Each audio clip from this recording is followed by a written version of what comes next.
Welcome to the Dawn of Society, and this afternoon I have a very special guest, Gerard Aartsen, who's come to give a talk on UFOs and the spiritual transformation of the Earth, or UFOs here to help. And Gerard has come from Amsterdam, where he is a lecturer at the University of Applied Sciences, where he works in the teacher training department, and he's also a co-worker with Share International, where he translates the magazine from English to Dutch. He's also an author, a researcher, and has written 2 books, which he has here: George Adamski, A Herald for the Space Brothers, and Space Brothers, Here to Help UFOs and the Space Brothers. And he's spoken at other theosophical groups here in England and London, and also in Scotland, in Edinburgh, and he's also spoken at UFO conferences. I saw him last year at the Exopolitics conference in Leeds.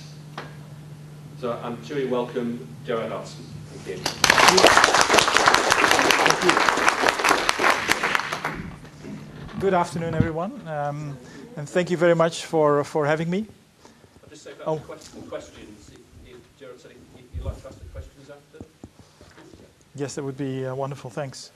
Yes, I'm very happy that you invited me over and allow me to share the story here that I have uncovered over the last couple of years when my own interest in the topic started in earnest. When I found out more about George Adamski, who was one of the very early contactees, as they are called, people who have been contacted by people from space in order to pass on information that the brothers and sisters from space, as they would like to be known, want us to be aware of. Before going into George Adamski a bit more, let me give you a little bit of the background to the extraterrestrial presence. They, as they are called, have always been here. And there are several references to extraterrestrials, craft and people in ancient scriptures, the Indian Vedas and the Old Testament of the Bible. And here is a nice physical piece of evidence. This is a cave painting that was found, I suppose, sometime in 2009, early 2010, that was reported on in the Rajasthan Times from India. And it depicts obviously a person in a spacesuit and a flying saucer in the background. And that reminds me, I'll just get out my laser pen from my bag so I can point out. Here we are. When I need to point things out, there we go. There's the spaceship. So there's been records of an extraterrestrial presence on Earth throughout our known history. The modern interest in UFOs, as they are known now, of course, literally UFO means unidentified flying object, and that could be anything from an unidentified weather balloon to an unidentified light phenomenon due to swamp gas. And those are the explanations that scientists and the media would prefer us to follow for everything, even if we have seen a solid craft in the sky that is clearly not man-made. But the term UFOs is now generic. In the 1950s, they were referred to as flying saucers, but they take all kinds of shapes and forms, including pyramids. And here we see an artist's rendition of the type of craft that Kenneth Arnold noticed when he was flying over Washington State, Mount Rainier in the United States. On the 24th of June 1947, he was a business pilot, small airline company. He was trained as a pilot, so he knew very well the difference between a regular aircraft or perhaps an advanced aircraft and something that he'd never seen. And here he shows an artist rendition. He didn't have a camera with him, and perhaps it was too dangerous as well if he would have had a camera on him, trying to make photographs as he was flying his small business aircraft. His sighting made the world news and was soon followed by another sighting by pilots on United Airlines Flight 105 in early July 1947. Less than a month later, a few weeks later, which also made the headlines, especially in the United States.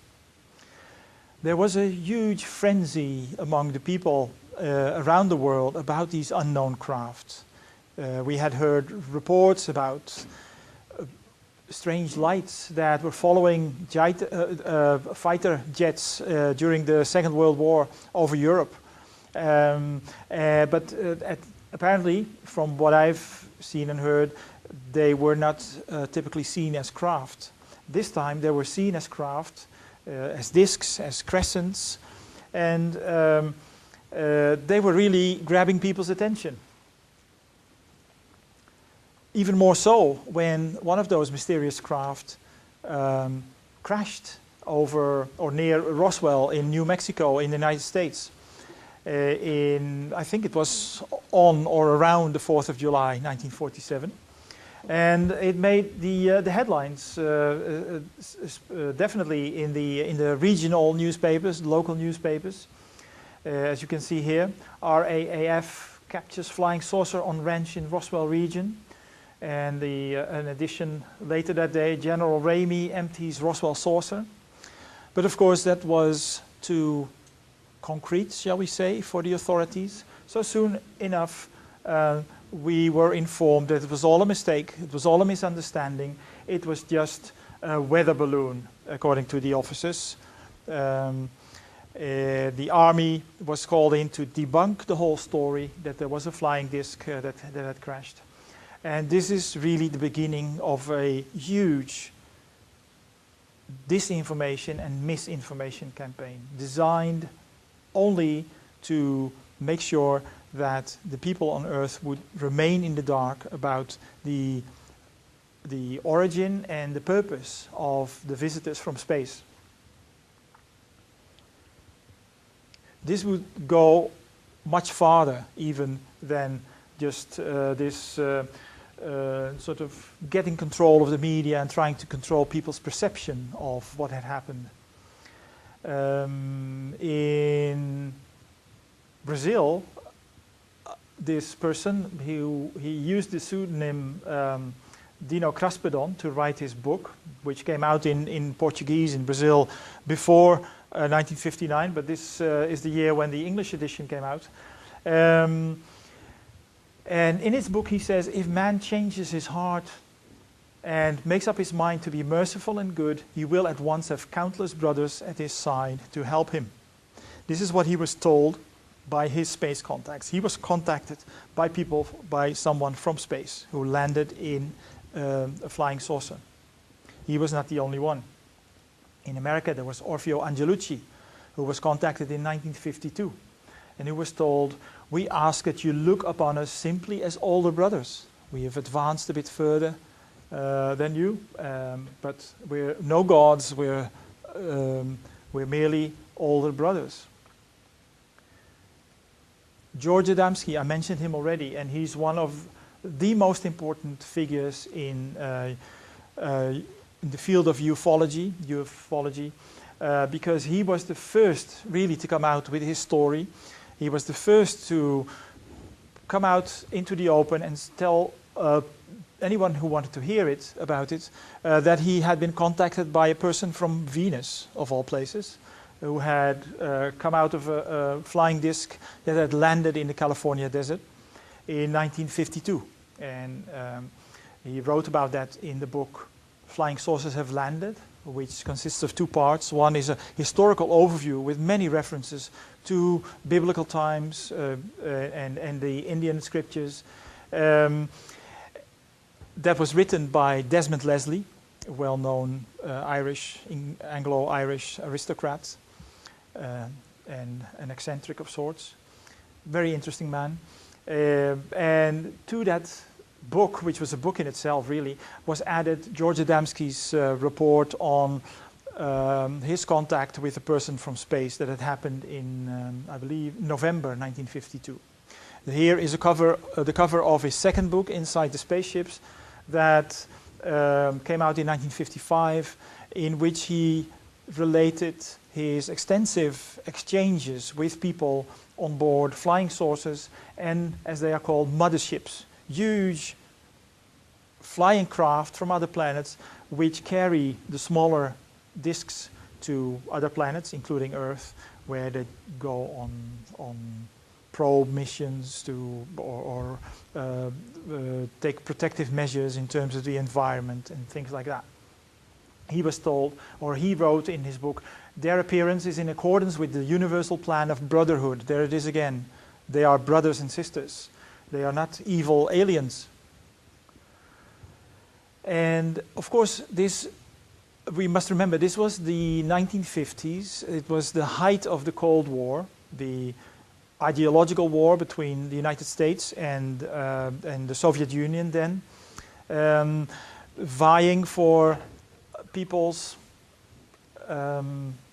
idealism.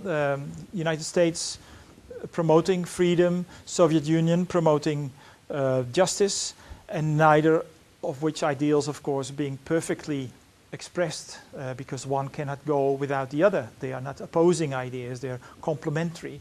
But in the Cold War, the days after the Second World War, this was a geopolitical power game that brought the world to the brink of extinction through the invention of the atom bomb. And the space people, as the early contactees, among whom George Adamski have documented, have done a lot to protect the world from blowing itself up, in fact. So there was, against this historical background, there was a huge interest from the public in their information, the information coming from space through the early contactees. And I'll show you this photograph that was taken at one of George Adamski's lectures in 1954 in Detroit. And you can see the intent look in people's faces as they are listening to his story. And the massive audience.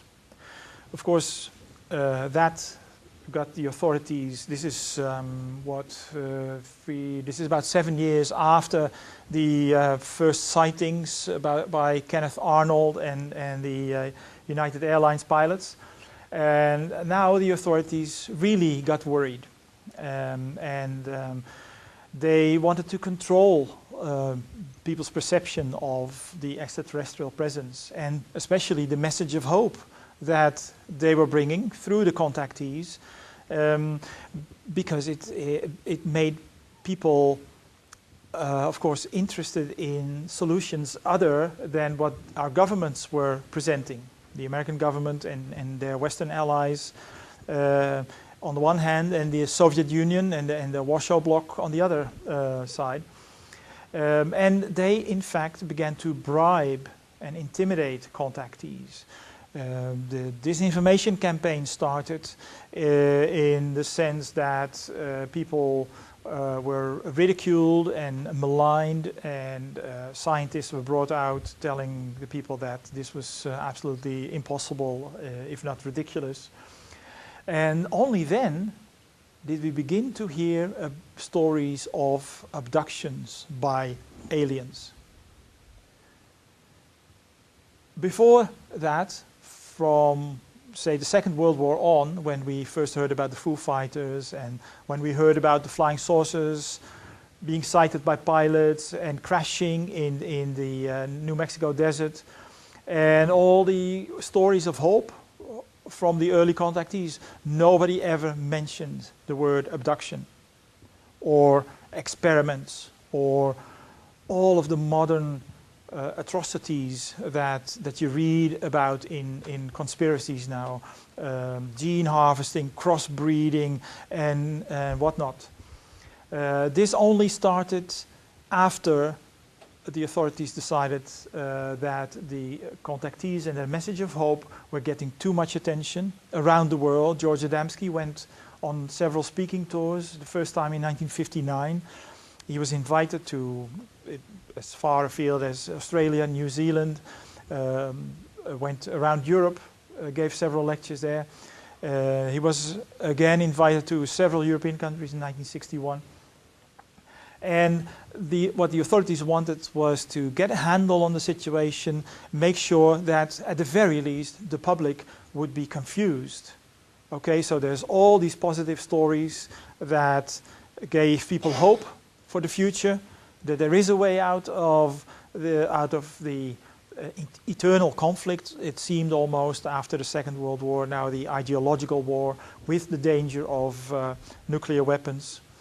I mean, I was born in 1957 myself, and I grew up in the 1960s, but I lived under that psychological threat of the Russians may be coming any minute. And I'm sure many of you have similar experiences. So there was this real tangible fear. And the governments apparently wanted to hold on to that. And they did everything in their power to confuse, at the very least, the public about the nature and the purpose of the extraterrestrial visitors.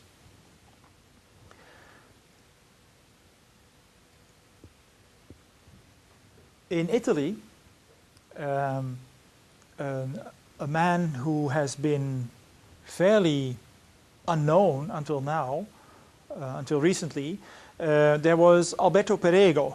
He was a diplomat, and he wrote several books, 4 of which on UFOs. He documented all kinds of UFO sightings, newspaper reports about UFO sightings and related phenomena. Not only in Italy, but also from other parts of the world. And as a diplomat, his role, of course, was controversial, because he was supposed to represent the Italian government, the Italian nation. But he was quite brave in the sense that he spoke quite openly about his feelings and experiences. Not so much his experiences, but his ideas and his perception of the UFO phenomenon. Here he writes about the fact that the contact between Dino Kraspedon, the first contactee that I mentioned today, and George Adamski happened on exactly the same day in 2 different places.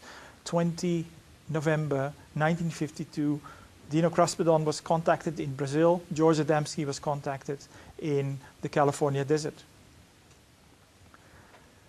And they were given the same identical message. This is one of the books that Alberto Perego published. He had to publish it. He had to set up his own publishing company. Not really company, but because nobody else would touch it. But this book is from 1963, if I remember correctly. And he was quite open about his solid conviction that these contacts were real. And mind you, this was a diplomat, not not just the next person. Here he is again. He was also the main contact in Italy for George Adamski. George Adamski set up in 1957, on the advice of his space contacts, what he called the Get Acquainted program. And the purpose of the Get Acquainted program was to not just to release information, messages coming from the space people to people who were interested in other countries through a network of national contacts who would translate the information coming from George Adamski and distributing it among the interested people in their own countries. But the underlying purpose was to foster friendship and understanding among the people, because this whole subject brought together people from all different walks of life, not only in America, but around the world. So the Get Acquainted program was set up to do that. But because George Adamski was ridiculed to no end, there's not many people who even remember that that program existed. I documented in my first book, which is only about George Adamski. But it's interesting because at the same time in Italy, the friendship group was started, Amicizia, Italian for friendship. And Alberto Perego was one of the main protagonists in that contact case, where hundreds of Italians, well, over 100 Italians, were having regular contacts with people from space who were living in underground and working in underground bases around Italy and in fact around Europe. There were other friendship groups in other European countries. And if you read the purpose, the underlying purpose of the Amicizia case, it is almost literally the same as the purpose of the Get Acquainted program that George Adamski set up. Can I ask what language was used between the contactees and the people in space? From the accounts that I am aware of, it depends really on the country where the contacts take place. Sometimes it's telepathy. Apparently when people have telepathic, some level of telepathic ability, but they also seem to have a kind of translator device that they can use, the space people. And sometimes they have lived among us for quite a long time and have learned the language. So that would be Italian in the case of the friendship case, but English in the case of the UK. Right. So the friendship case has only been known about, at least the scale and the scope of the friendship case has only been known about since in 2007 a book came out in Italian.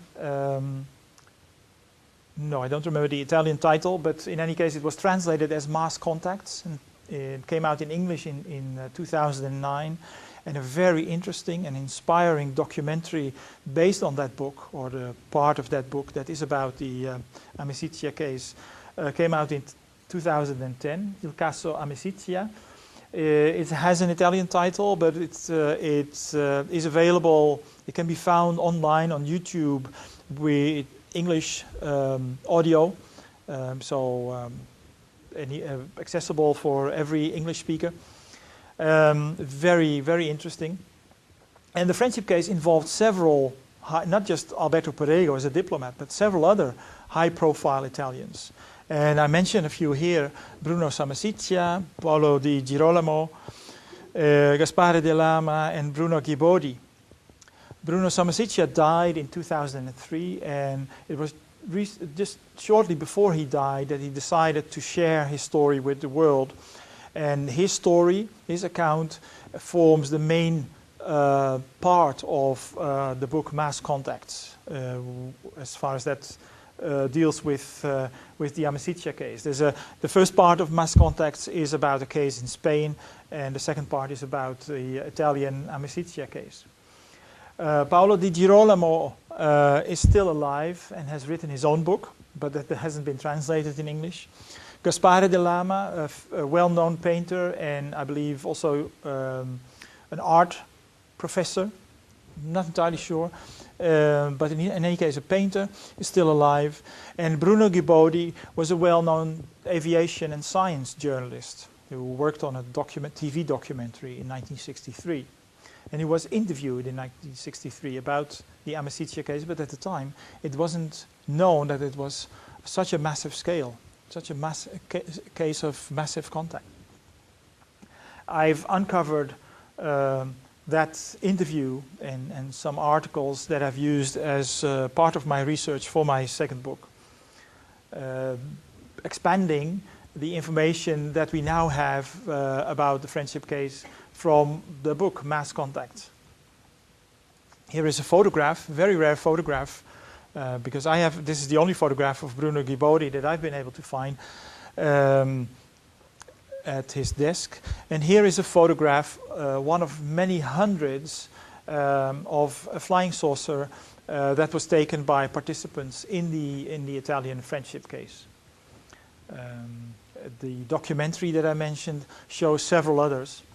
And here is just, and it's very similar to photographs taken by George Adamski in California. One of the unique features in the books by Alberto Perego are photographs of the interior of a flying saucer. Because Perego was sort of shipped off to Belo Horizonte as a diplomat. He was sidelined, so to be isolated, and his books were never translated into English until I found these, and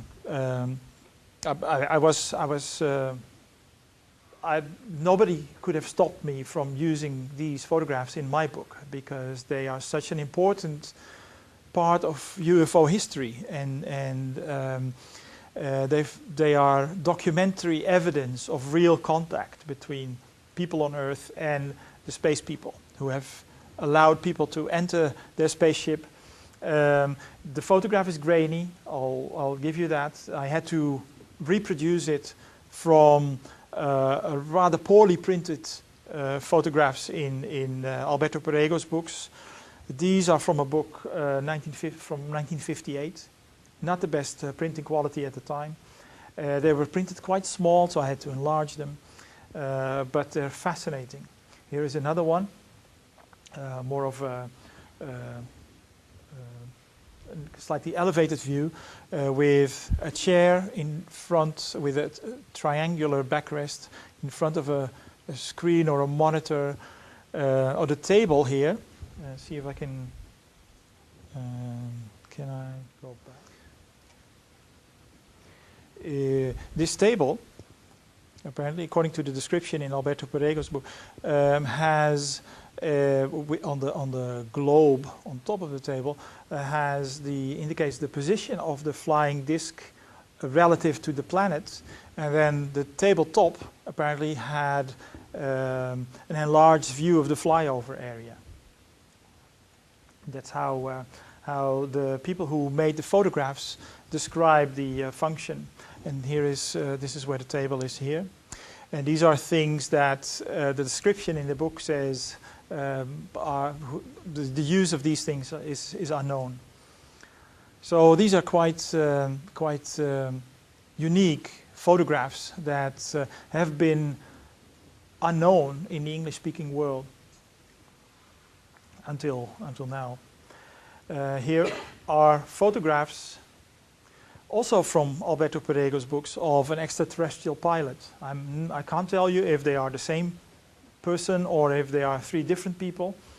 They certainly are all dressed in the same way with some kind of uniform made of shiny fabric. And the description says that they have kind of a bracelet around, something around their neck and around their arms, wearing dark glasses.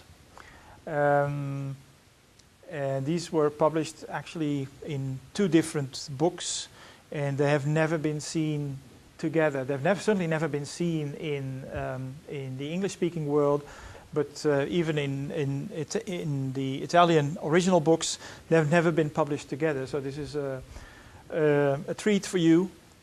I've brought them together from two different books. And again, they testify to the fact that what all the original contactees say, the people from space are our brothers and sisters. They are definitely the human like we are. Maybe not terrestrial humans, but humans from other planets. They have a trunk, they have a head, they have 4 limbs. And they're really not all that different from ourselves.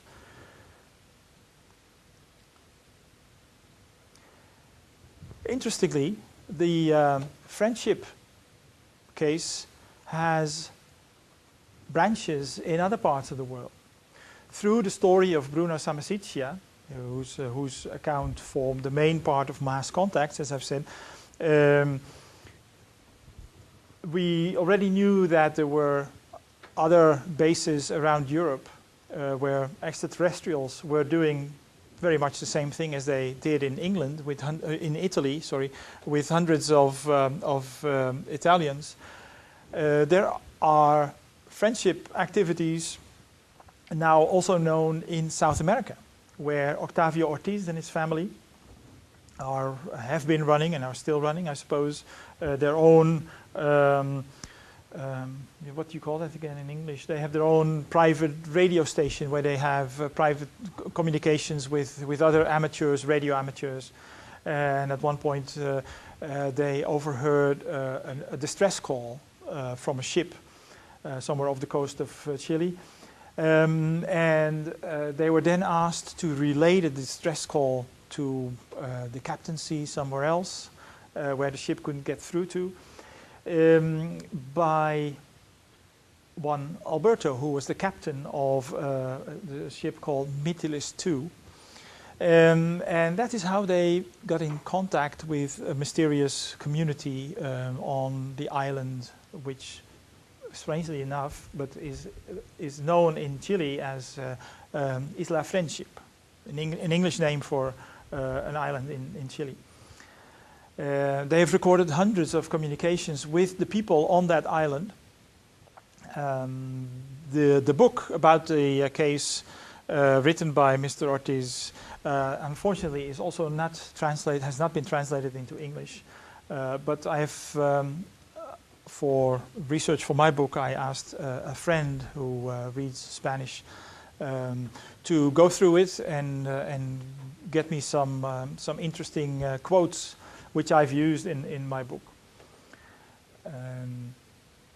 There's one particularly interesting case to do with this friendship group. It involves Ernesto de la Fuente. I think he was not a broadcaster himself, but he was involved in the broadcasting industry as a technician or an engineer or something. And he was diagnosed with lung cancer. And he was somehow invited for treatment to Isla Friendship. And he was healed after 4 days. And within 10 days of his departure from where he lived, he returned home a healed man. His story was featured in a documentary that was made by the Chilean national TV. Quite interesting. Then there's also another friendship edition, one might say, in the book by Enrique Barrios, who's also Chilean. He's actually lived and traveled and worked around the South American continent for most of his life. He's still alive, he's still around. And all that he has said is that he had an experience in 1985, an experience involving a UFO. And he was asked to write about it and suggested that he write about it as if it was a children's story, or else everyone will think you're crazy or a liar. The book is very difficult to find in English. It's only been printed twice, I believe, but it's still available as a PDF online. So if you look for Ami, Child of the Stars, here's the title. You'll have a wonderful experience reading it. And I would recommend that everyone reads it, and then you read it to your children or to your grandchildren, because it has everything. It's a very thin, it's not a thick book at all. It's not a voluminous thing, but it's a wonderful story, and it has everything every person on Earth needs to know about life, really. The contact, apparently, Barrios' contact said, when he asked for his name, he said, "Oh, you can call me amigo," which of course is Spanish for friend. And hence the main character in the book is called Ami.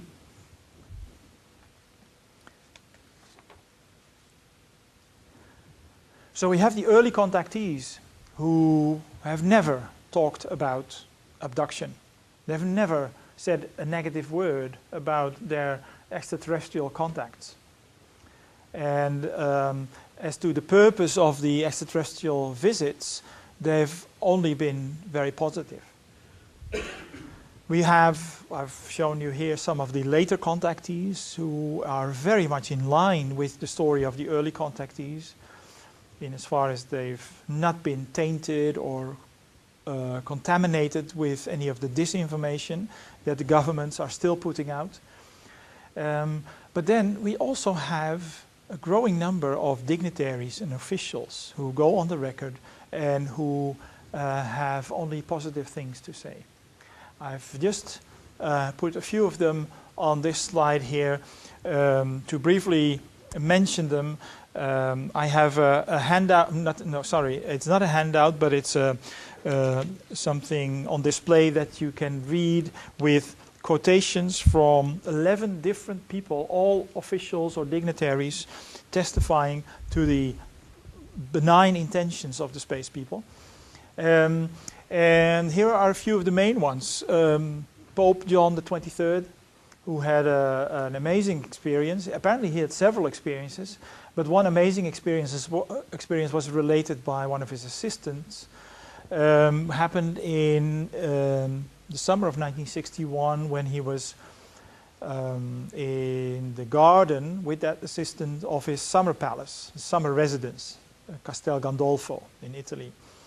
And they were going for a stroll in the garden of the Castel, and all of a sudden they saw this unusual craft flying overhead for a while until it landed at the far end of the garden. And they saw a being come out which looked very human according to the assistant's description, except for the glowing, the golden glow around his figure. They thought that it must be a celestial event because it was an unknown craft and this rather glowing figure came out. So they kneeled down, and at one point the Pope was beckoned over by the being.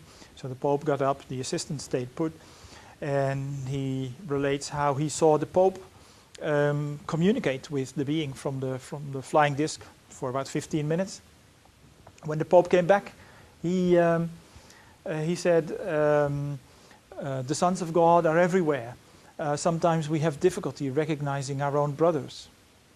Mind you, this is the Pope, the head of the Catholic Church. Kirsan Ilyumzhinov, who was the president of the southern Russian state of Kalmykia from 1995 to 2005, had an amazing experience in 1997 that he has spoken about quite openly in radio interviews, television interviews. There was an interview, I believe, on Channel 4 in the UK. Very reliable, very credible, because there were 3 witnesses who came to pick him up in the morning because he was in Moscow at the time, in his apartment in Moscow. They came to pick him up to travel back to Kalmykia, their home state, and he wasn't to be found anywhere until his extraterrestrial hosts delivered him back home through his balcony door. It was on the top floor. His apartment was on the top floor of the building. And they wondered where he came from all of a sudden. They had been looking all over the apartment, and were ready to launch a large-scale search effort. Paul Hellyer, former defense minister, former vice prime minister of Canada, he's come out in 2005 for the first time, saying that the UFOs, the flying saucers, are as real as our own airplanes, and he's been calling his own government and other governments to lift the veil of secrecy. And then Edgar Mitchell, who was the 6th man on the moon in the Apollo 14 mission. Astronauts are known for their rigorous training, not just physically but also psychologically, because they spend prolonged amounts of time in confined spaces with several people. So not the kind of person that you would expect to be unreliable or shaky in terms of psychology, psychological health. And he has said in so many words that they are here. the people from space. And they are not here to hurt us. Just a few examples, and there's many more in my book.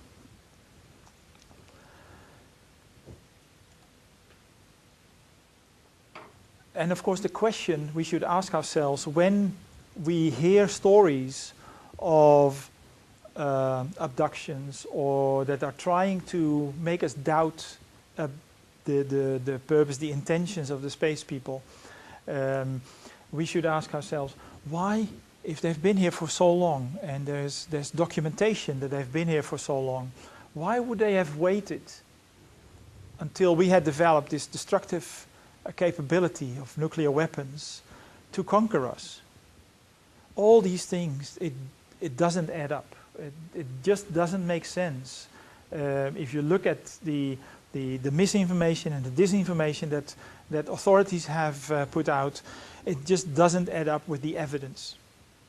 There are, unfortunately, part of the disinformation campaign, as I write in my book, based on statements from others, is based on huge black budgets, as it's called, and many UFO researchers agree that there are black budgets in US government and UK government budgets that are not accounted for, that are not subject to public scrutiny. And many researchers seem to prefer fantasies about civilizations or breakaway societies on the moon or on Mars even, or Nazi descendants and things like that. But why would those black budgets not have been used to stage abduction experiences, hypnosis-induced or drug-induced, with props, very elaborate props, to confuse the public mind about the intentions of the space people? Add it all up, the evidence, and draw your own conclusions. But my conclusion, as I say in my book, is that their intentions are benign, because that fits in with what we know about the extraterrestrial presence and what we know about the experiences of people who have met them, and the experiences of people who are in the public eye, such as the dignitaries and the officials that I mentioned, and who have everything to lose in terms of public credibility by coming out with their stories.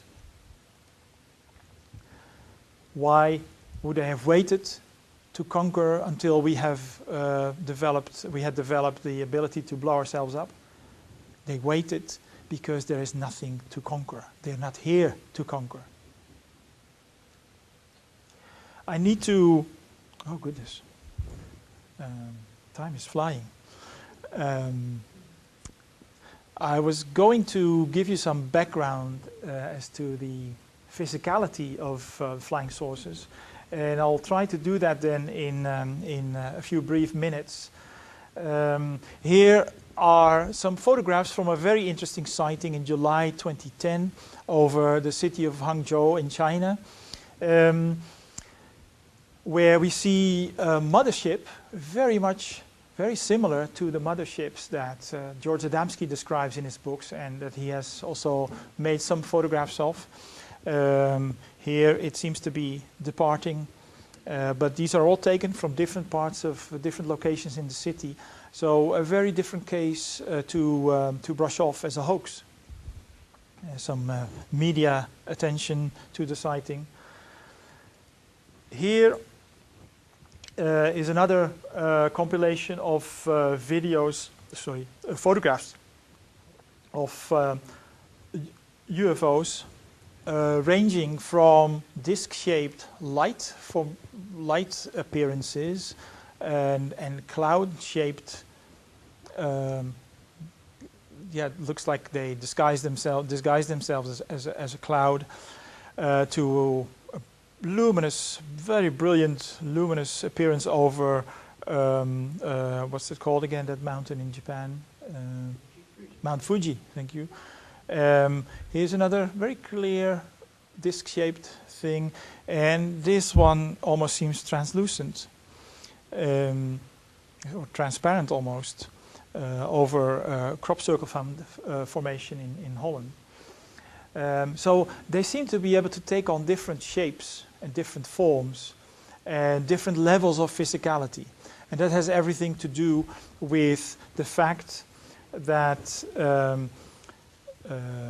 according to the Ageless Wisdom Teachings, which is the background from which I write, and members of the Theosophical Society will know through the teachings of Madame Blavatsky and perhaps Alice Bailey, that there are levels of material reality, physicality, above the gaseous. We know the dense physical, we know the liquid physical and the gaseous physical, but above that, according to the teachings, are 4 higher levels of physical reality, where the atoms simply vibrate at a higher frequency,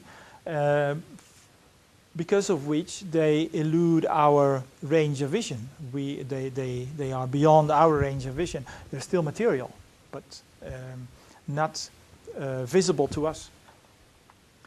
And I have I've documented that from several sources, which I'll just flip through now because we wouldn't have enough time to go through the whole thing. But one was Dr. Wilhelm Reich, who discovered what he called orgone energy. And he called it a universal life force that permeates everything. Semyon Kurlian developed a photography technology which enables us to record human auras, which are really the energies that make up our etheric bodies, which are the blueprint of our physical body. Rupert Sheldrake, a well-known biologist, English British biologist, came up with the hypothesis of morphogenetic fields, very much also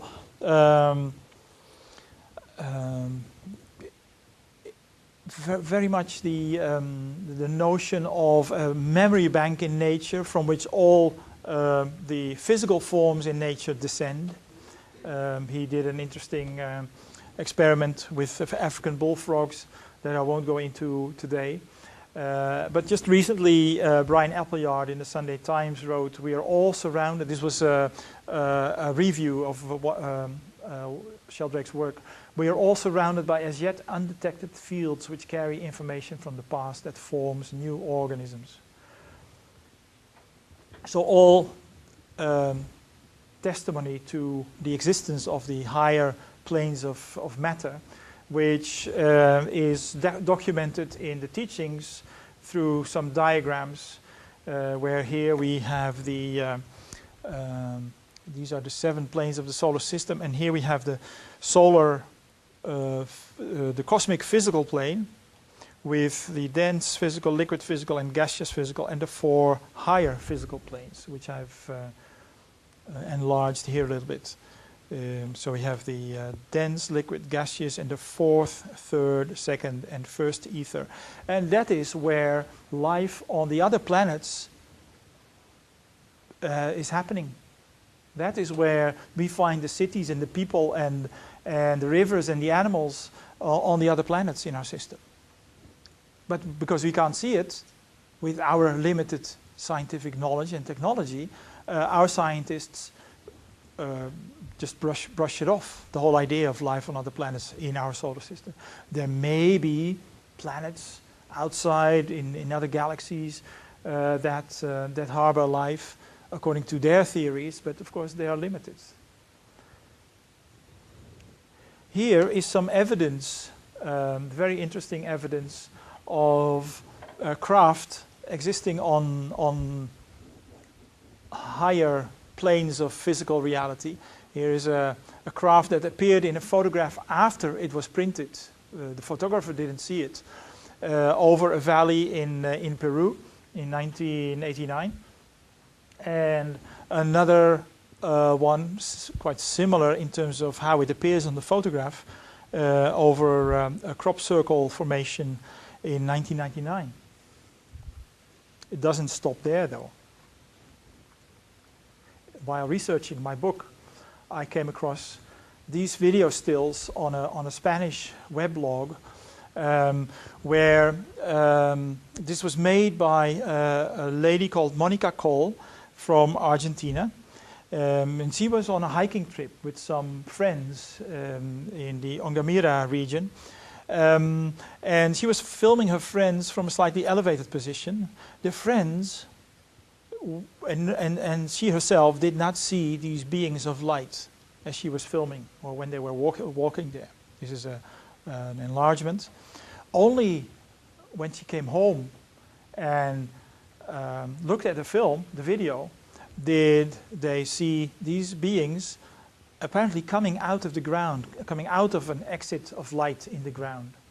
Again, testifying to the reality of underground bases and the fact that life doesn't depend on dense or solid physical forms for its expression. It may just as well express itself in etheric physical matter. So there we go.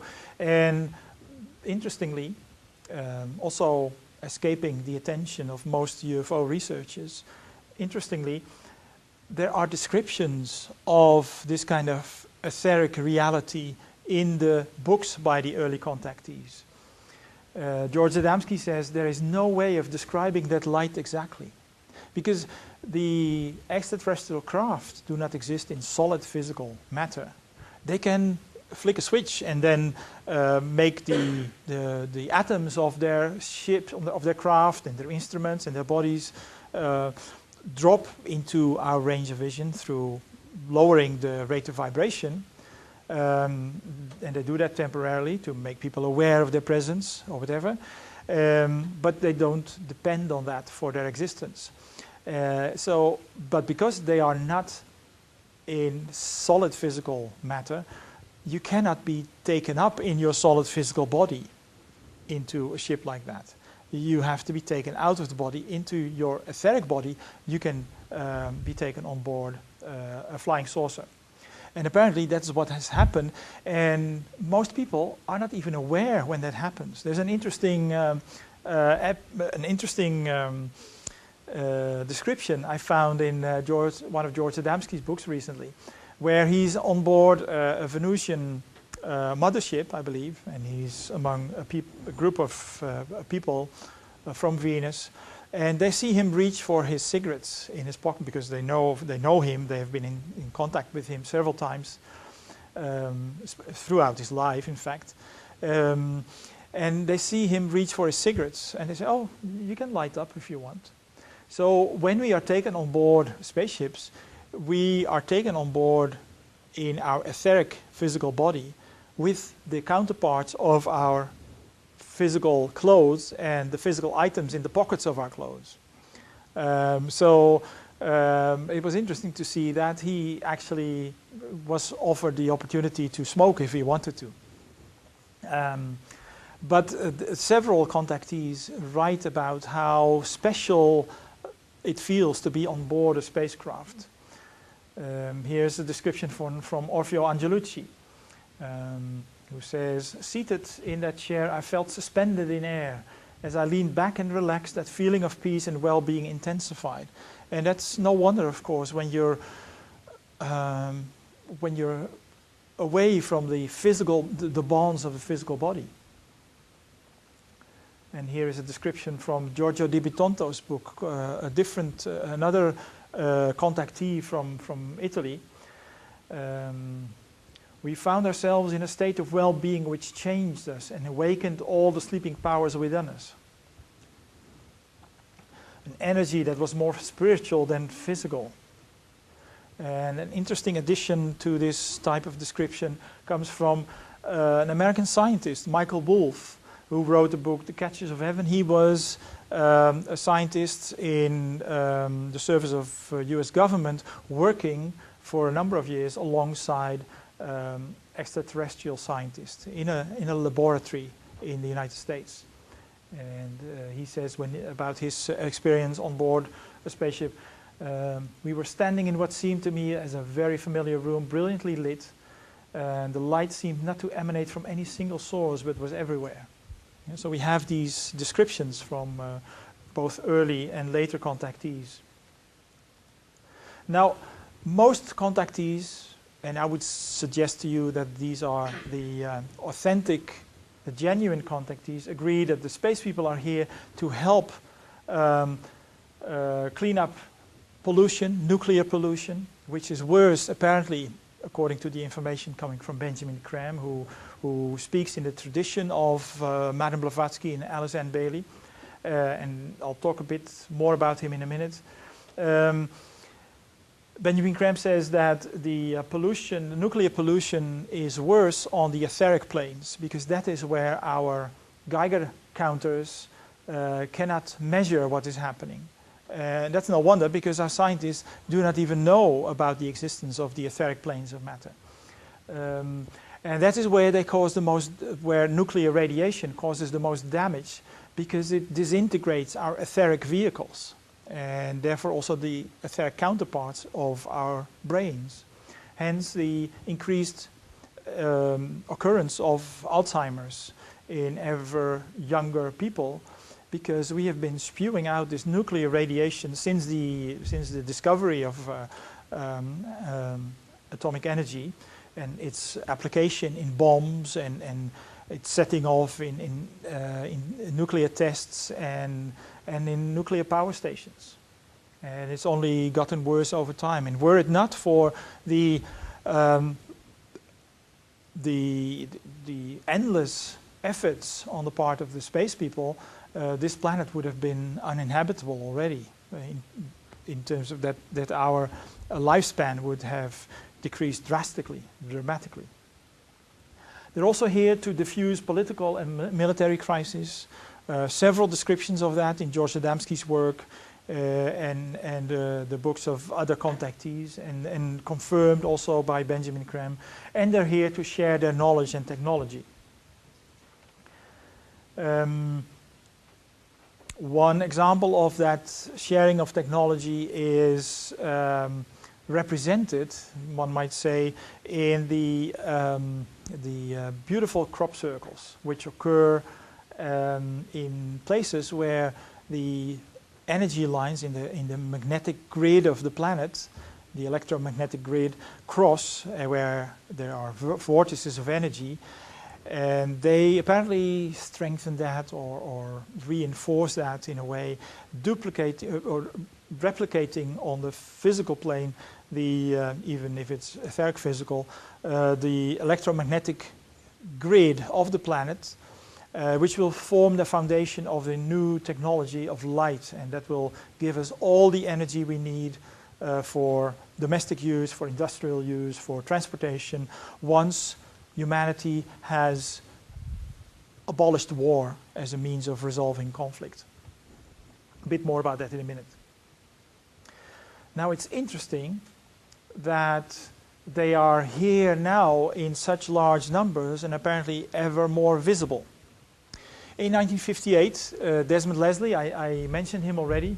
He was the co-author of George Adamski's first book, Flying Saucers Have Landed.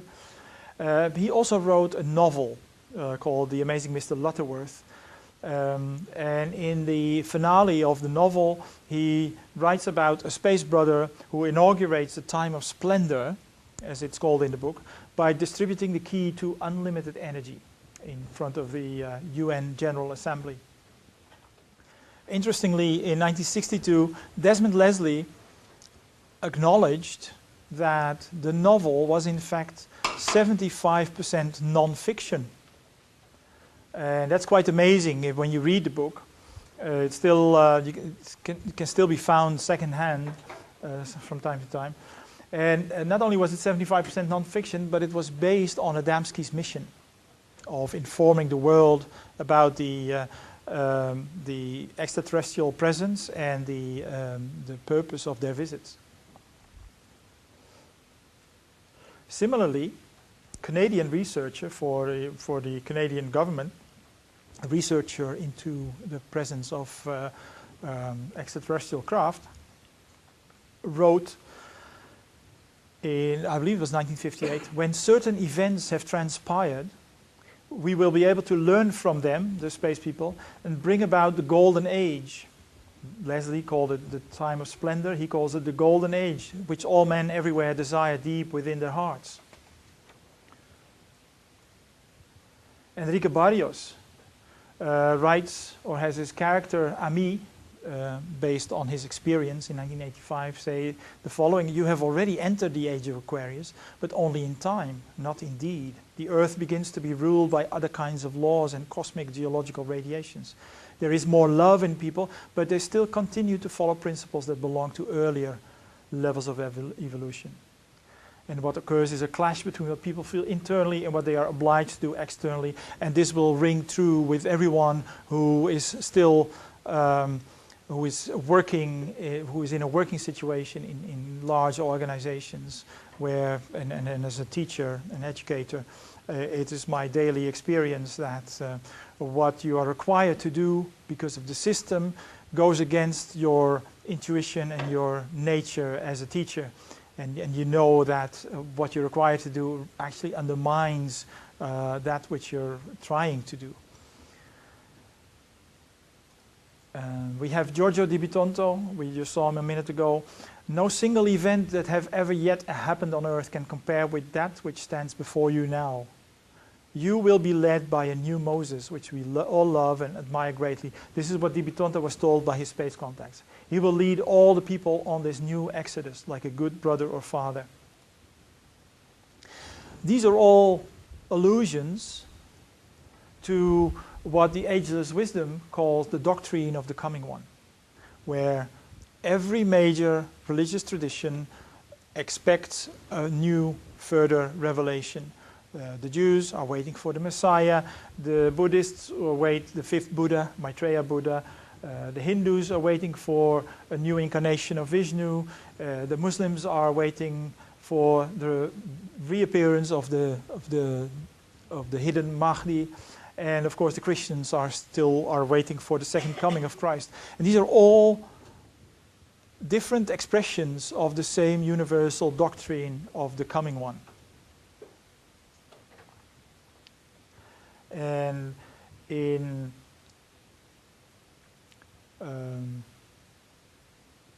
yes, I would say in line with the work of Benjamin Graham, I suggest to you that that is the main reason why there are so many UFOs nowadays, and why they are here in ever greater number, in ever greater visibility.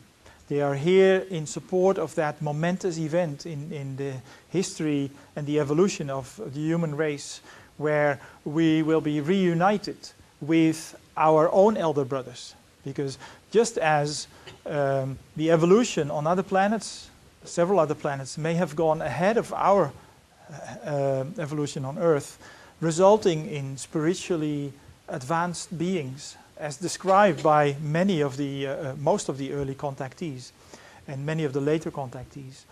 The same thing has happened here, except not on as large a scale. But out of the human kingdom has evolved a spiritual kingdom, our elder brothers and sisters, and they have apparently withdrawn during the time of the destruction of Atlantis, nearly 100,000 years ago. And they are now, they've always guided and inspired us from behind the scenes, but they are now ready to once more step out and make themselves known, make their existence known, and work openly among us in the world from the dawning of this new age of Aquarius, as it's been called. Benjamin Graham, in his it's not his latest book anymore, because I understand there's a new book, but this is quite recent, 2010. He has been saying ever since he started his public work in 1974, that all our systems are in crisis, and that competition and greed have brought the world to the brink. The only solution, of course, when greed and competition are the problems that have gotten us to the dangerous position where we are now, the only way out is their opposites, cooperation and sharing, which is the only way, he says, and the elder brothers of humanity say, is the only way to justice and freedom for all. Justice and freedom cannot be separated. They have to exist together and for everyone, or they don't exist.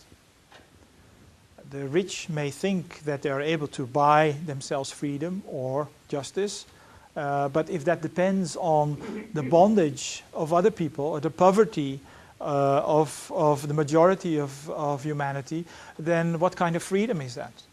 If you depend on something, they really go together, justice and freedom, and they have to apply for everyone, or they really do not exist. And the world teacher, he says, the master of all the masters of wisdom, the eldest of our brothers, are now emerging to inspire our correct choice in this time of transition. And we can see this in the world around us. We can see and read about it in the newspaper every day. I don't know if you follow the news, but there are some serious problems going on there with the euro, with unemployment, with austerity measures, with budget cuts. The old systems are not working anymore. And it's not just economics, the economy. It's not just finance. It's education as well. It's the environment. The crisis is, it seems, all omnipresent. It's everywhere, in every field of human activity. And our leaders are still hoping and trying to solve the problems according to the old solutions. We should give more space to the free markets, to the financial institutions, then the problems will solve themselves. Well, nothing of the kind, of course, because we can see the problems exacerbate and get worse as they continue.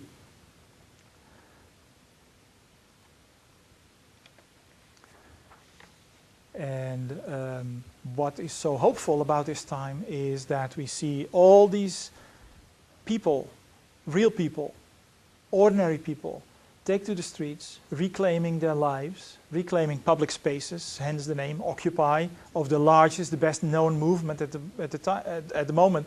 But of course, we know that it started in December 2010 with the vegetable seller in Tunisia who set himself on fire after having been abused again, igniting the Arab Spring.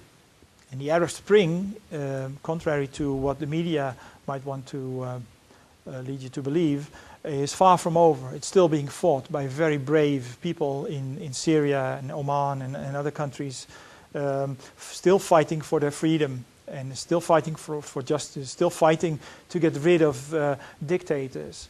And yes, it's not as peaceful at the moment as it was apparently in Tunisia and Egypt, but the people are not afraid anymore. They are still going out in their thousands, even though their brothers and sisters are killed.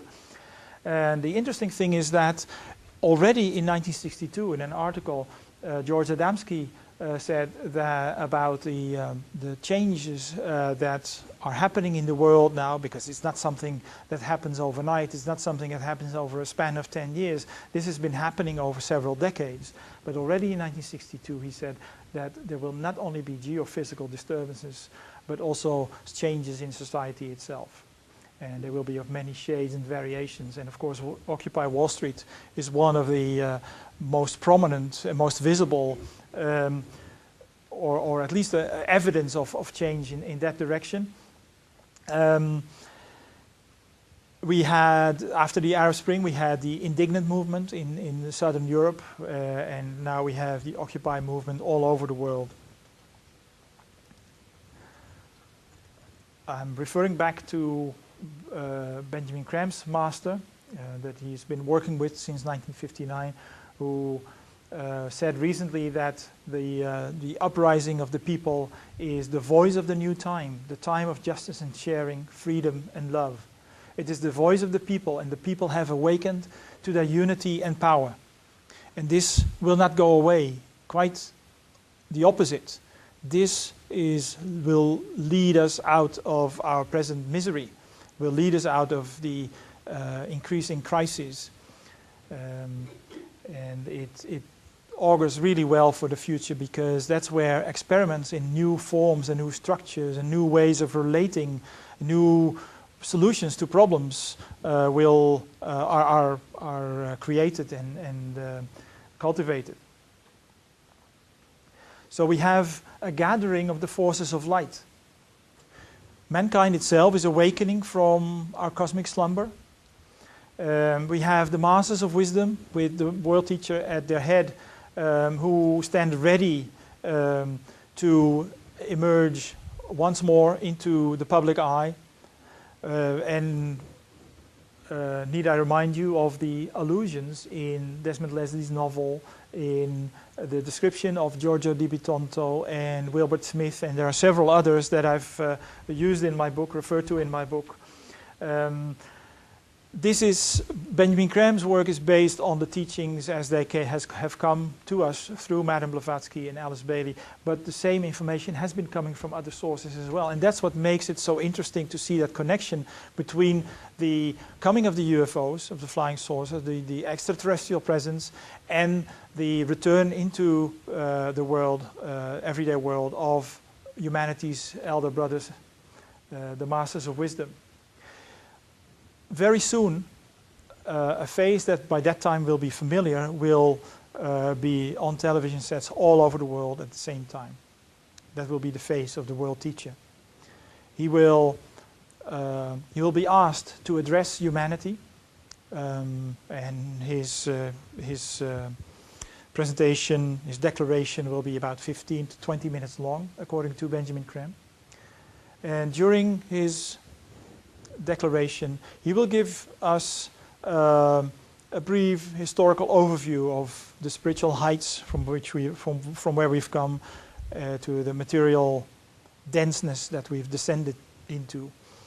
He will apparently not speak because we won't see his lips move, but we will hear his words inwardly through a direct telepathic rapport with every member of the human race older than 14 years, because when they're younger, they might be confused, they might not be able to understand what's going on.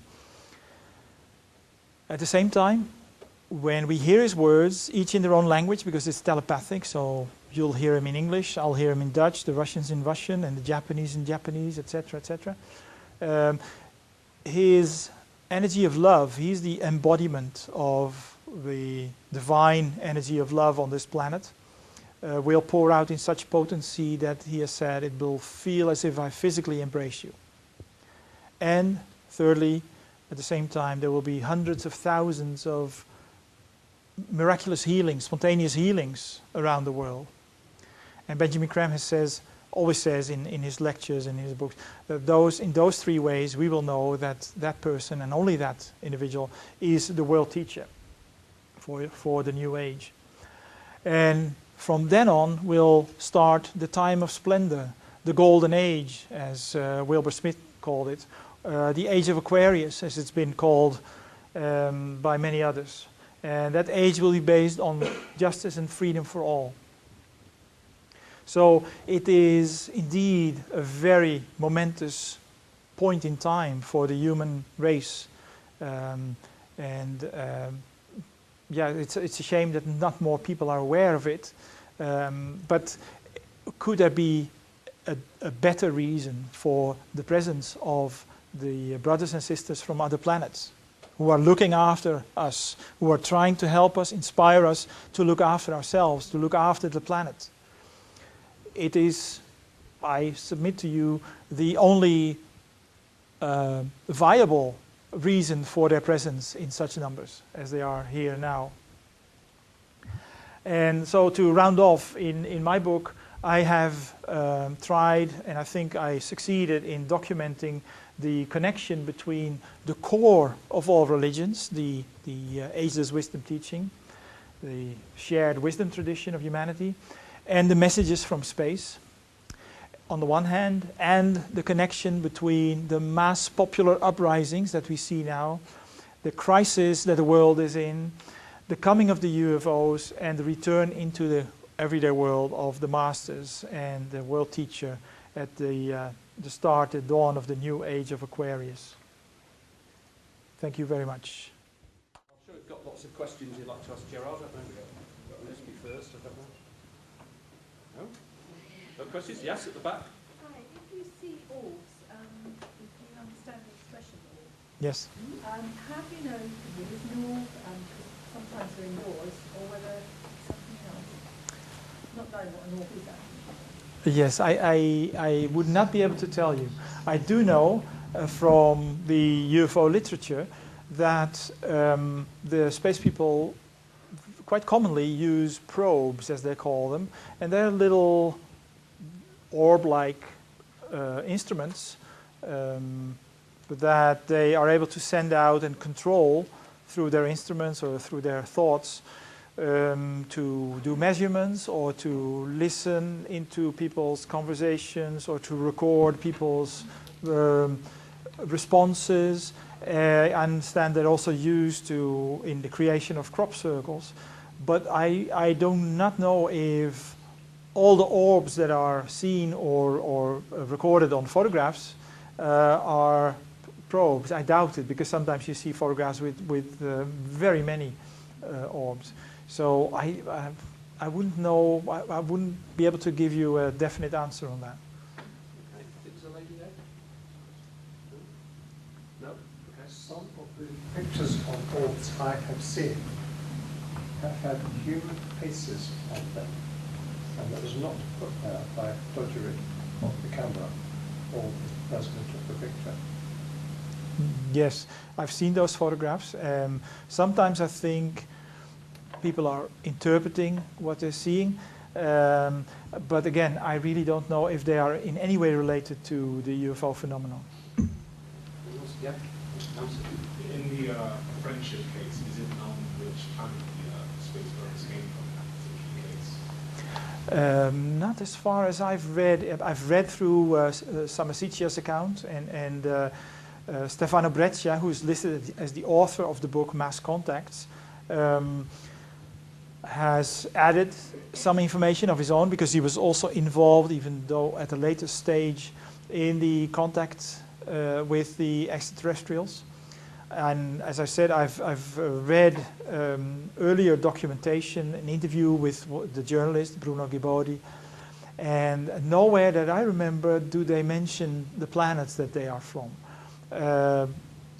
I suggest to you that in accordance with the information coming from Benjamin Creme, that they are from planets within our own solar system. I also argue in my book that it wouldn't make much sense for extraterrestrials from other galaxies to come all the way over here when there are so many planets where human evolution has advanced so much beyond our own evolution, our own stage, that we can learn from so much for extraterrestrials from other galaxies to make the trip all the way. They may be coming here, but I'm sure they would not engage in contact with humans for the same purpose that people from Venus and Mars and Jupiter and Saturn are here.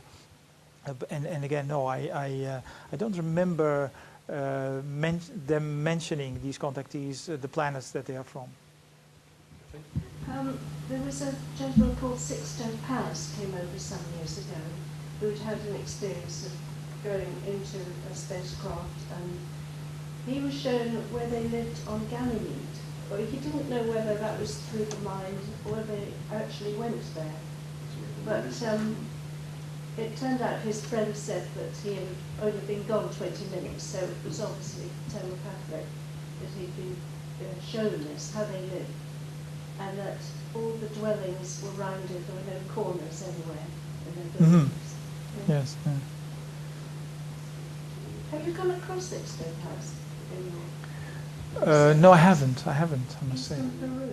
Mm-hmm. I've heard his name, yes. Yeah. Something you might think is trivial, but I mean, I'm not a brother, I'm a sister. So I would love something a little bit more wide, a different word. It offends me just to have a brother there all the time. And you might think it's trivial, but it's part of being democratic and fair-minded. Did you mention, I think you mentioned sisters. Several times. Actually, really, I mean, to put just brothers there, I find that offensive. Well, I'm sorry. Men, and I just want it a bit more balanced. I don't think it's I don't think it's funny, and I'm sorry if you feel offended, but the word men is used very often to designate men and women. Mankind refers to men and women. And yeah, again, I'm sorry if you feel offended. There's no offense meant, and Not advanced. everyone is entitled to their own views. Yes. Yeah.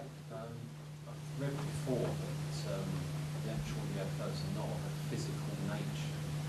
That the people who actually fly with you, or whatever word, interlink their mind with the actual structure, whatever it is of the UFO. Do you ever think about that? I know from Benjamin Graham's description that the flying saucers are actually operated through a combination of controls and interaction between the mind of the occupants and the craft. Unfortunately, I've never been taken on a craft. I've been suggesting the space people that perhaps they might take me on a trip. And I've also read other accounts of people saying very much the same thing. And in fact, I've documented from several sources very similar descriptions, and they even talk about, some people even talk about living matter, that the craft are made of living matter. So yes, it's in line with what I found. Back in 1979, I was working with a night care assistant in a home in Bournemouth, and I was on night duty at about 5:30 in the morning, and I saw a UFO go over the houses nearby. I was so excited because of course I went and told people and they laughed. So, but my husband said, well, I believe you, but he said, I think that it's man-made, it's probably made on this earth. But I was watching it, it was very quiet. And then my husband and I had a chat, and he said, well, I've made a study of all these things. He listens to Brian Cox and all that. I don't expect you know Brian Cox. Oh, yes, I do. Oh, Yes, yeah. And he said it's impossible for any human to come from 450,000 light years, is it? I'm not very knowledgeable.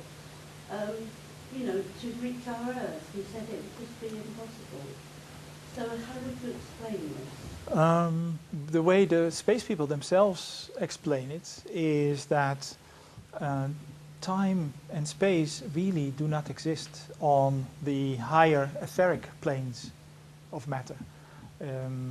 It is the reality in which we live in the 3 dimensions. But in the etheric, we're not bound by the same laws of physics and therefore time and space. And it's often just a few instances, maybe a second or a few seconds, for a craft to cover the distance between Venus and Earth, or between Saturn and Earth, or to cross the solar system. It's really, it obviously escapes my understanding, because I'm bound by the same laws as we all are, and I'm certainly not a trained physicist or a scientist for that matter. So this is what I understand from the descriptions that the contactees have received from their space contacts. And they some talk about bending time, bending space, but even that, I think, are attempts at describing what really goes on beyond the physical state. Thank you. In your research, do you know how many people on this planet have the experience of UFO or contactee? No. And who are they? What kind of people? Yes. Well, I don't have composite numbers for you, but obviously there have been hundreds of thousands, probably even millions of people by now who have seen something. There are several here who have seen actual craft in the sky, not just unknown lights or undefinable lights, but actual craft ranging from saucers to motherships. People can see it on YouTube now, even though not everything is reliable, and there are people who are very clever at making videos that show something that were not actually recorded, but some recordings cannot be put down to hoaxes, and so they're available for everyone, even people who haven't had their own experience. So there must be millions of people. I mean, if we start from the 1940s, there must be at least hundreds of thousands, but perhaps millions who have had their own personal experiences. That's different from the contacts, yes. But apparently, according to all the different sources that I've gone through, there have been many, many more cases of contact between people on Earth and the space people than have come forward and told us about, especially because of the ridicule that befell the early contactees in the 1950s. Many people have never spoken out about their experiences precisely because they know what happened to people who did. And who are they? People like you and me, people from all walks of life, as I've shown, very common, ordinary people, up to and including dignitaries such as Pope John the 23rd. So it's random? No, it's not random. I think it's the space people who decide and who are able to gauge how open people are. They will say that they will never intend to scare people, even though through the unfamiliarity with the craft or people from the craft, people will be scared nonetheless, and then they will disappear or whatever and leave them in peace. But they could be anyone, but it's they usually have a certain purpose, and it's very nicely described in the book Ami, Child of the Stars, and I would recommend everyone to find the PDF on the internet to read that, where the Space Contact tells the author how they go about choosing people to appear to or not. And you call those brothers, not because of we and them. We all belong to the same family. We are a cosmic brotherhood, or a cosmic brother and sisterhood. And it's not for nothing that I dedicate my book to brothers and sisters everywhere. Show people the Oh yes. symbol, the glyph. This is the cosmic symbol that was given to George Adamski by his contacts from Venus.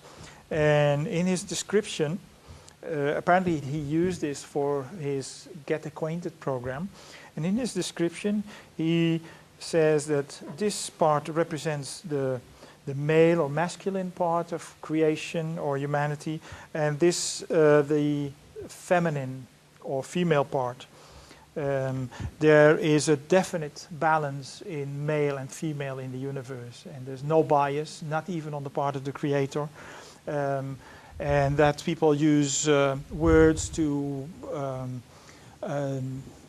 for convenience that are meant to include both aspects of creation does not signify any kind of bias. I'm sure I've seen UFOs quite a few times. About 3.5 years ago, I was standing on my balcony, which was on the 3rd floor in Westbourne, which is not so you have the road, and then you a 10-minute walk to go down to the beach if you're looking straight ahead. And I just looked up, and about the size of a 50p piece or a bit smaller, there was just this one gold light that it was just silent. Sort of went over and I thought, what's that? And then they came in 3s, 5s, and this went on for about 10 minutes. And someone who was in my flat saw it as well, my next door neighbour, but it was all like, so, Casual? But yeah, and I mean, I phoned the police, they weren't interested at all, I suppose, because no one was being murdered. Would you say that was UFOs, possibly? quite possibly. Of course, I have no way of telling or authenticating or confirming, but very often they appear like lights. And I think the best way to go about discerning between those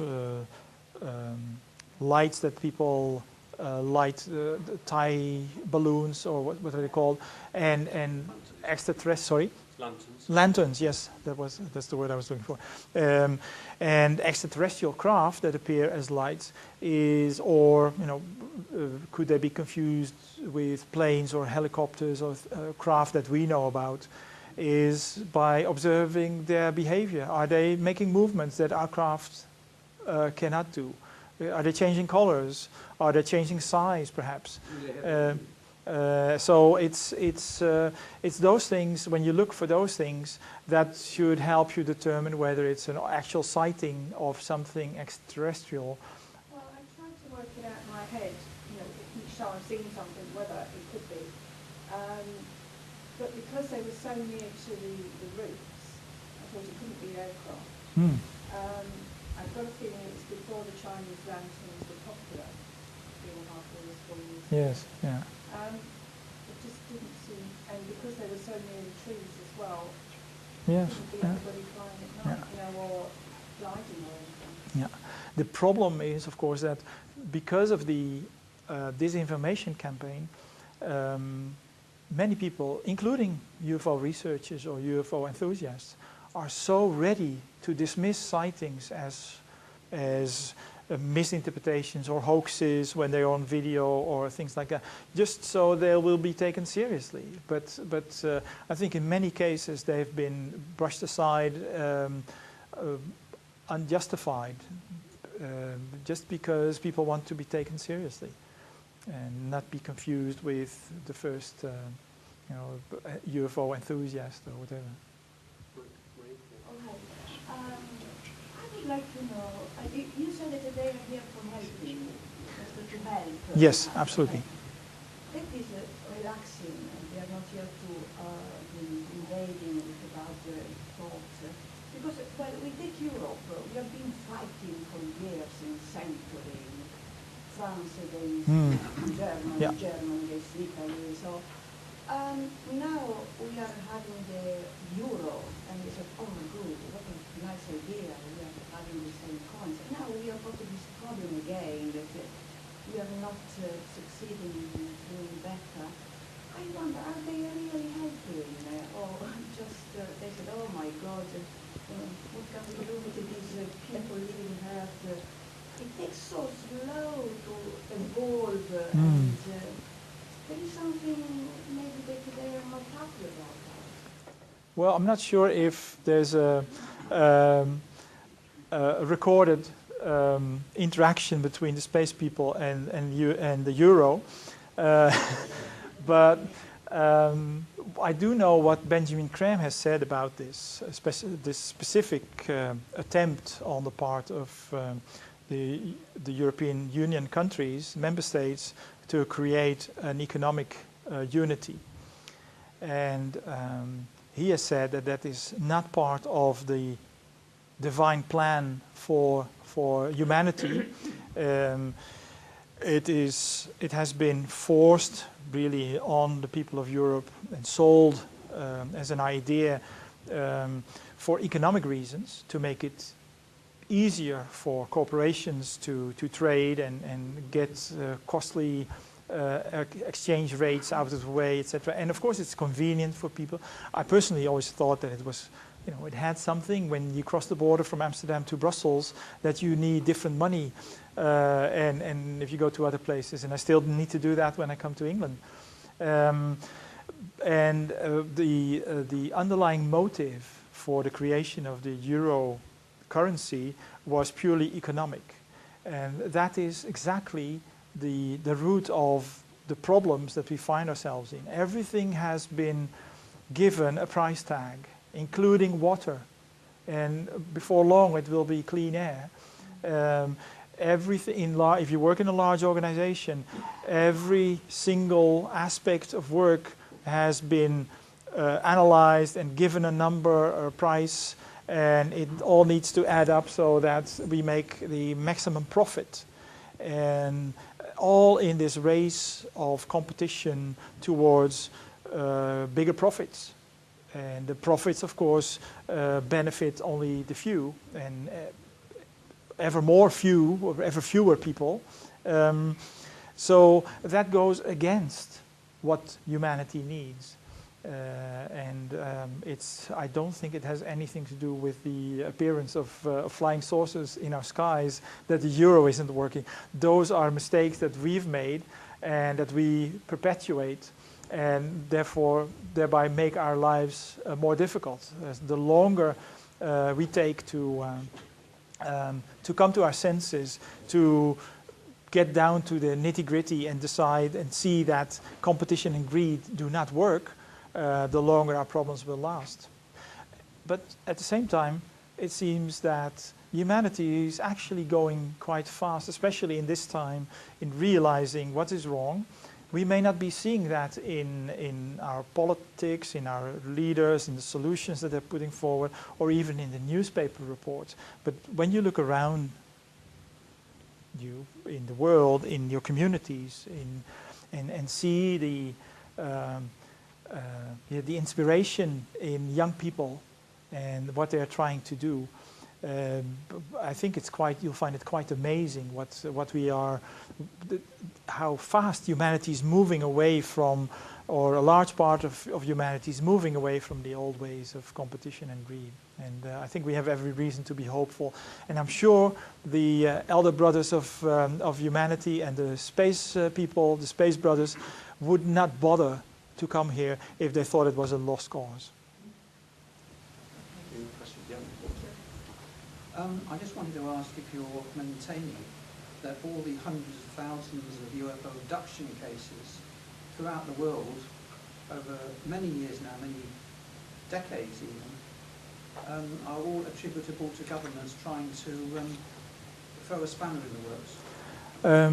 That's what started it, and then I think there's many impressionable people who feel that they have gone through, because of some trauma, gone through the same experience.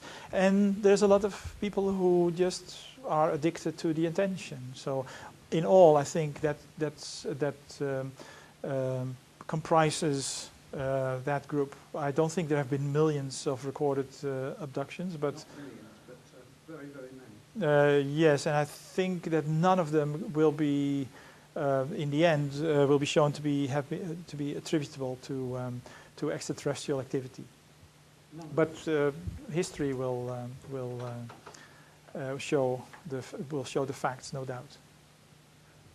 If you look at the evidence of coming from the early contactees and the message that they brought, how that ties in with the messages that we have been given from by our own teachers of humanity throughout the ages about the need for harmlessness in our relations. Do unto others as you would have them do unto yourself.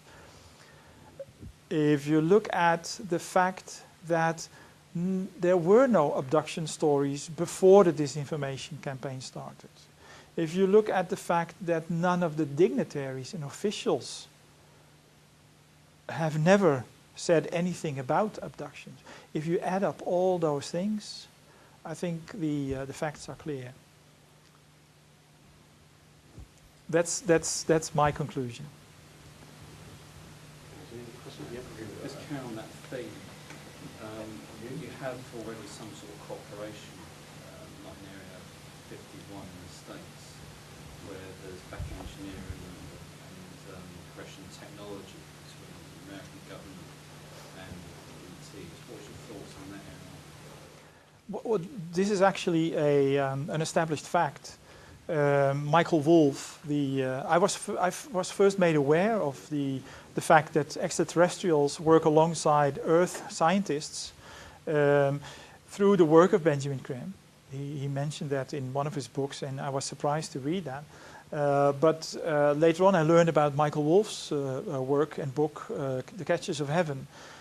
He, of course, was asked to fictionalize his book, so add things that weren't real so that it could not be traced to real events, in order to get permission to publish it.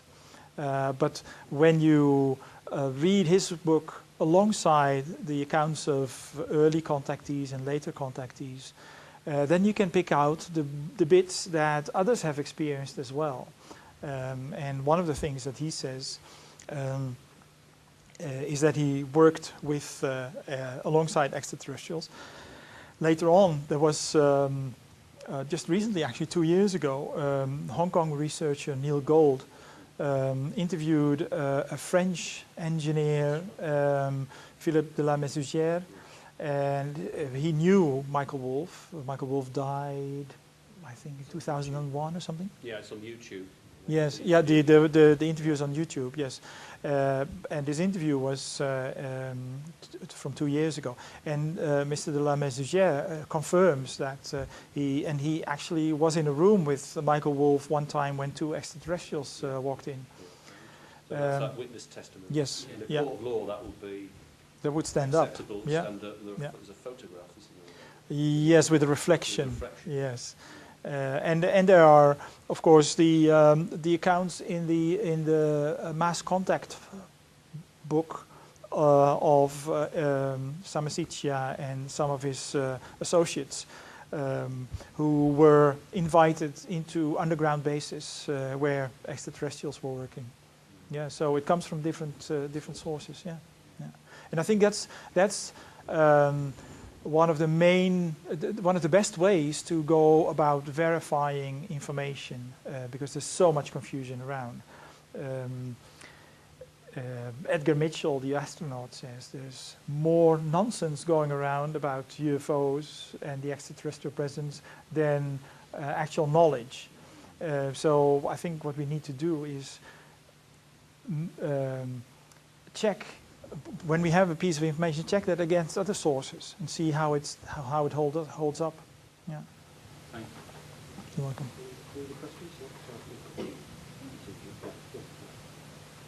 The prosecution's talk of the White Brotherhood, is that the same thing, or is it different? The Great White Brotherhood is one of the names of the spiritual hierarchy of Masters of Wisdom. And yeah, it's one of the names, the spiritual kingdom, the kingdom of souls, all referring to that kingdom in nature above the human kingdom. As the teachings show us that we owe our physical form of expression to the animal kingdom that has come from the vegetable kingdom, that came from the mineral kingdom, and of course the expression of life through the evolution of consciousness didn't stop at the human kingdom. It continues. It always continues. It goes up into the expression on planetary level, the planetary logos, the solar logos, the galactic logos. It never ends. There is no end. It's a continuous expression of that life of consciousness. And the human stage is just one stage in that continuous process. The Great White Brotherhood, again, it has come out of the human kingdom, the Masters of Wisdom, and there are other stages above that. So yes, yeah. June, and then I did back June. I can only speak from my own experience, but I've seen in my life 6 UFOs that no one on God's earth could tell me were not UFOs. And I've spoken to a lot of people. They always were the same, the ones that I saw, brighter lights. They didn't use the word refract, and they just attained their light. The first one I saw was in 1962, and then at a laser speed across the sky and stopped dead. Absolutely, without any slowing down, and just hovered there, just didn't move for a sound, and then just took off. Just like that. And they've all been the same, and another one hovered above my house for about half an hour, and so much that it became boring, but there was no sound at all. It was the same like that, and then they go. This ability to just change direction across the sky. No arcing, no slowing down, no other lights, no sound, always the same.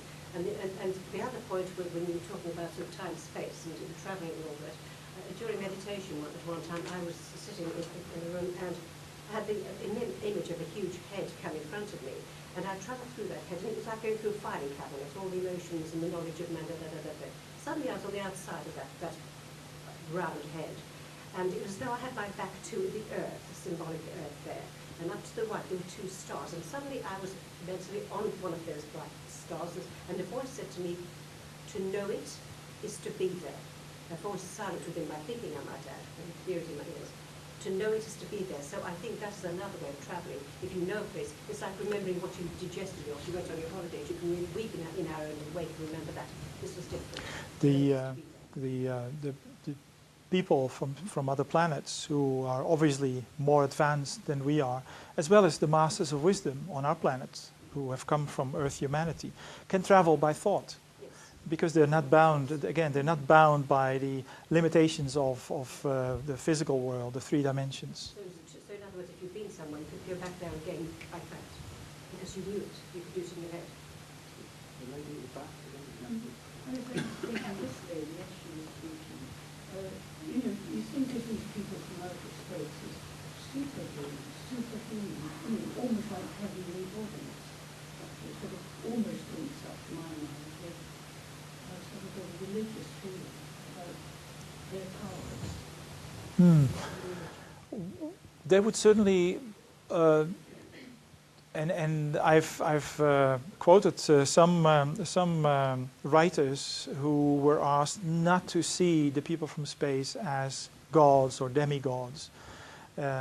They are in many ways more evolved.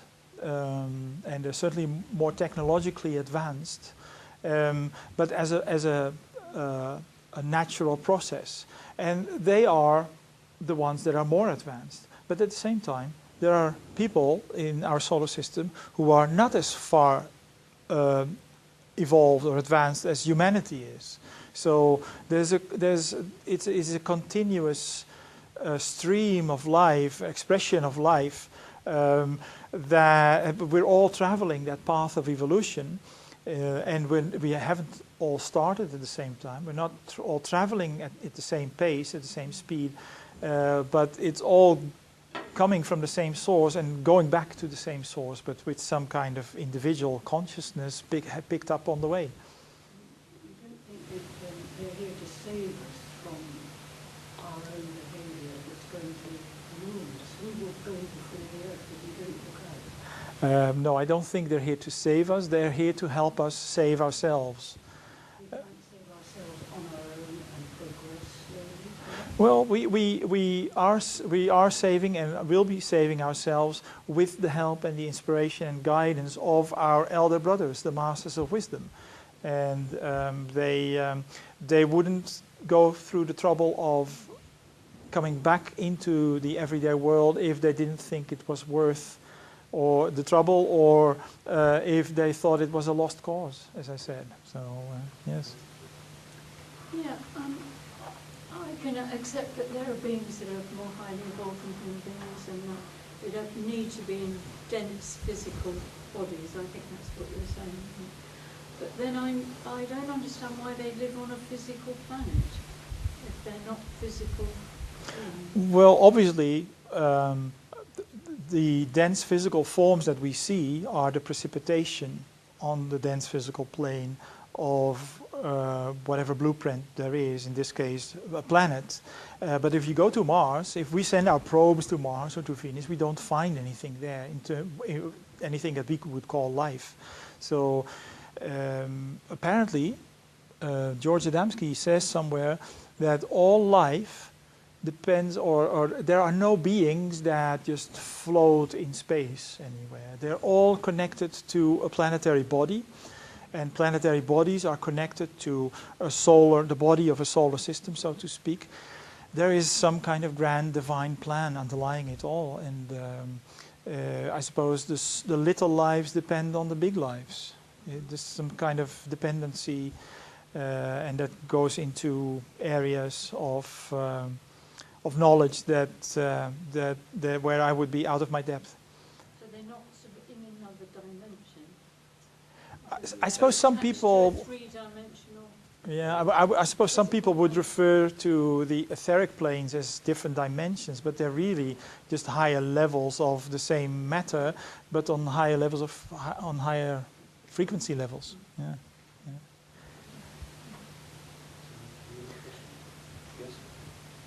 I was watching a program the other day, and it's called The 2,000-Year-Old Computer, and it was all about a piece of technology, which you obviously know about.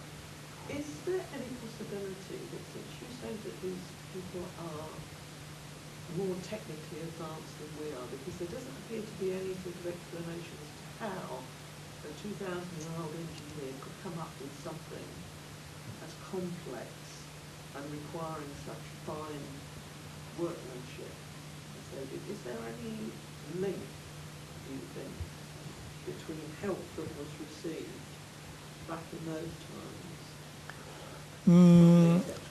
I wouldn't exclude the possibility, but we also need to remember that there have been times and civilizations on this planet that our historians, scientists are unaware of, where our technology was far more advanced than it is now. That would look like magic to us now. It was on a different turn of the spiral. The technology that we have now has been developed by humanity as such, by our own human scientists. In Atlantis, it was given to humanity by the philosopher kings of the time, the masters who were really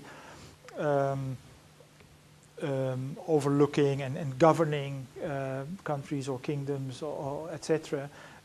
For the masses who had not yet developed individuality, a sense of individuality, and who had only embryonic mental capabilities.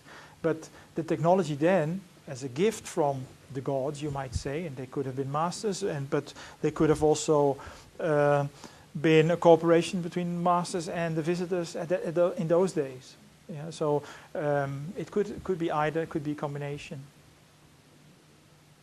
Yeah, there's so many things about our own history that we've lost sight of, but that will soon be restored to the shared human memory. I have no doubt.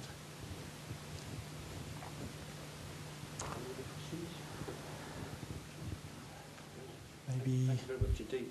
Thank you. Thank you very much indeed. Thank you. Thank you very much.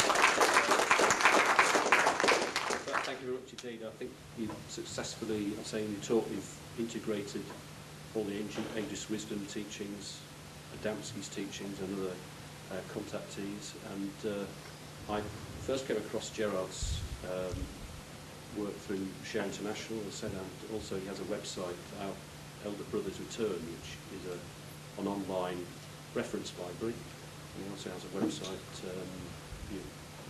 My work as an author, yes. And, yes, yeah. It's on there. So I'd like to really thank you coming all the way today. For, Thank you very much for the opportunity. Thank you.